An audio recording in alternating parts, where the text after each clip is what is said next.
Hey guys, not Bald Eagle here. Welcome back to my walkthrough of Dark Souls 2. Today we got two bosses to take on. The first one we're going to take on is an old friend.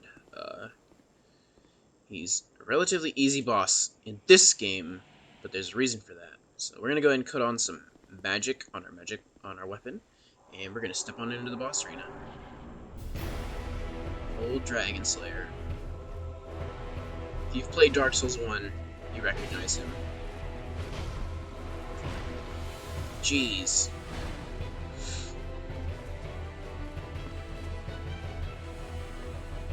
He's got a couple of multiple hit combos.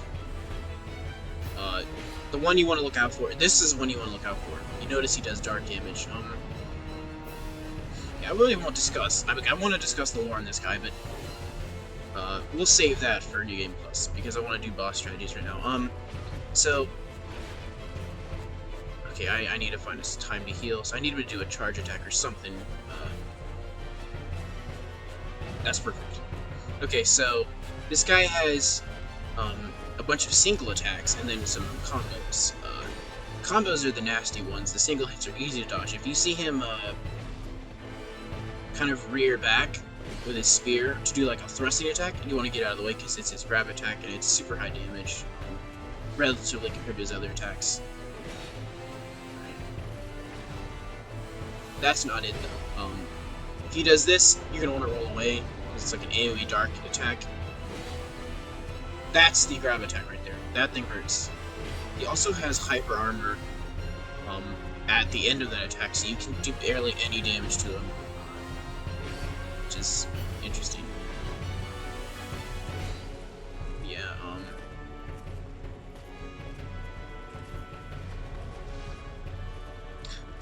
Well, the one thing I have to say about this is I don't think it's fan service at all, and I honestly believe this is the real Ornstein. But yeah, so we got the old DragonSlayer soul and the Leo ring. The Leo ring is good. I have a build I'll probably show off in New Game Plus. A lot of people know it, but you use thrusting weapons in the old Leo ring, and it is by far the easiest build to use in the game. For boss fights, I wouldn't say for everything because for mob fights it's hard to keep crowd control. But for boss fights, it is definitely the most overpowered build. I believe maybe hexes are better, but in my opinion, the old Leo ring build is much better. So in here, we're gonna get some cracked blue eye orbs, and we'll open this chest.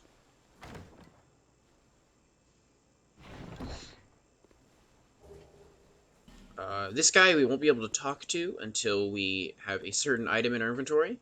We need either to do help one character with their boss as being summoned as a white phantom, because we will get a token of fidelity, I believe it's called, if we do that. And we need to show it to him, or we need to find the only one in the game, which I will show off the location, and then we will talk to him.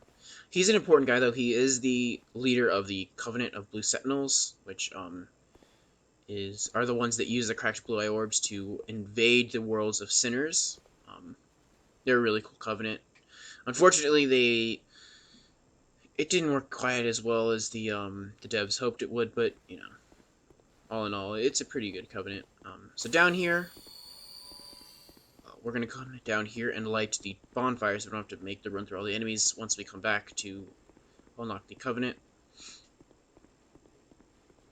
And something to note: when you're in the covenant, these three statues allow you to access duels with other members of the covenant.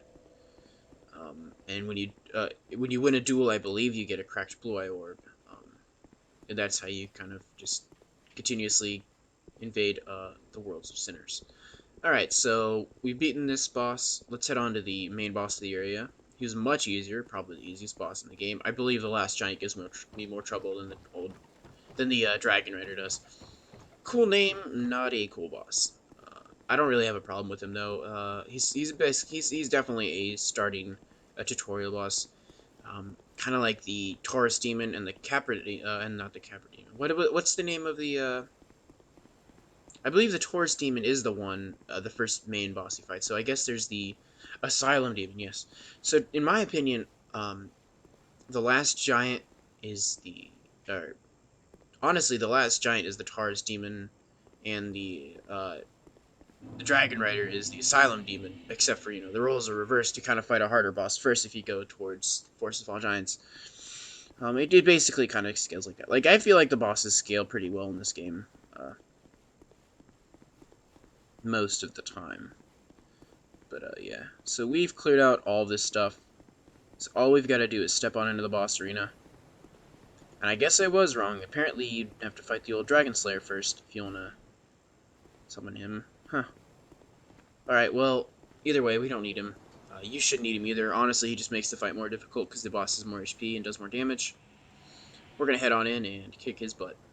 Oh yeah, for the cheesing strategy I was talking about, for the new game, if you have a bonfire ascetic and you fight him twice, all you got to do is dot touch the platforms, and when you get here, enter this part of the door, and once you're inside, just wait until he does a thrusting attack, and I'll show you. Because his first attack is always a thrust attack. So you'd wait here. Huh. I thought I got both platforms. Guess I didn't. And when he does his thrusting attack, dodge roll, and then come over to here, because this first ring wouldn't be here. And he would just walk off right there. And he would just fall to his death. It's pretty hilarious.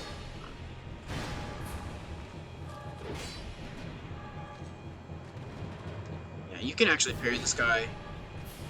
I'm not confident enough with my Uchi Katana to parry him perfectly. I've been working on the frames for the Uchi Katana parry. When you parry with just a single weapon, you have less frames, parry frames, than you do with a shield. But you can parry with two-handed weapon. Most weapons, you can't with spears or halberds, but other than that, I'm pretty sure everything else can parry. Even ultra great swords, which is hilarious. That's gonna hurt, yeah. I mean, oh well. There you go. There's the old DragonRider's, or the DragonRider's boss. I keep mixing up the names. We get the DragonRider's soul and a ton of souls. So if you fight him twice, you'll get around, I believe it's like, you'll end up with 20,000 souls if you pop both of his boss souls that you get, because you'll get two of these souls. And for this character, you don't see the Dragon or the Pursuer souls because I popped them because it's not my 100% character. So yeah, that's actually going to be it for Hades Tower of Flame. I believe I talked to this NPC before I start the next area, so I won't do that with this character.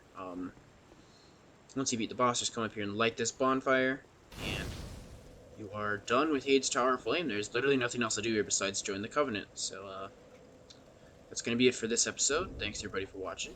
Have a good day.